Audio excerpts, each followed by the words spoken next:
Henderson's starting to look ahead to the rest of the season and wants Liverpool to end the season, as Jeff put it, with a flourish.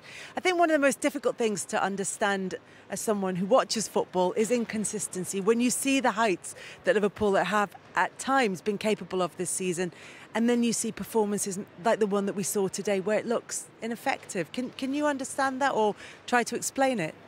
I think it's the life of a footballer and of a team who have been pushing themselves to their absolute limit for a very long time.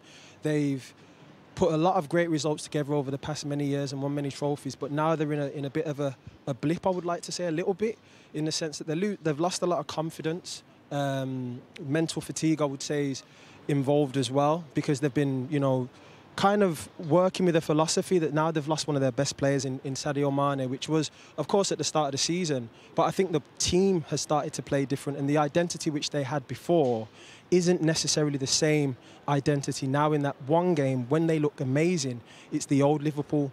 When they see in games like today, when they're not creating chances and things like that, it doesn't look to me like a team who have been playing together for a long time. They look today as if they hadn't played together for a long time, and that's the first time that I've watched them and thought they don't look the same team. But that's not to say that they can't turn it around, because I think they can. I mean, the thing watching Liverpool, and I've said this early on, they still play the same way, the same ideas there, but they can't do it.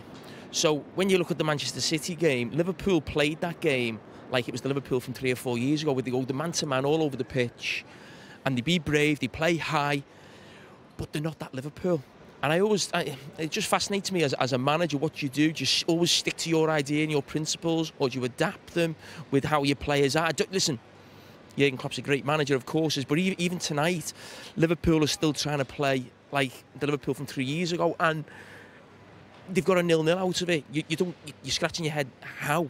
And the big thing is how easy it is for the opposition to get chances. That's the worry for me. And then, as I said, so Jurgen Klopp's not taking a backward step. At times this season, he had tried to do different things. He's gone 4-4-2. At times, they've dropped off slightly, but he's not going to change completely. He does what he does. But right now, they don't have the players to do it. And if they keep doing it, they just keep leaving themselves open, because they're basically playing man for man all over the pitch. And that's why you're seeing Manchester City a few days ago, Chelsea tonight. I mean, you can go right through the season when Liverpool have been so open, because they're still trying to play the same way with the players who can't do it right now, because whether it's the same players have been doing it for 4 or 5 years and they basically need new players, I don't think there's anything more to look at it than that. They just need to attack the transfer market and get back to having that energy within the team to then implement Jurgen Klopp's idea.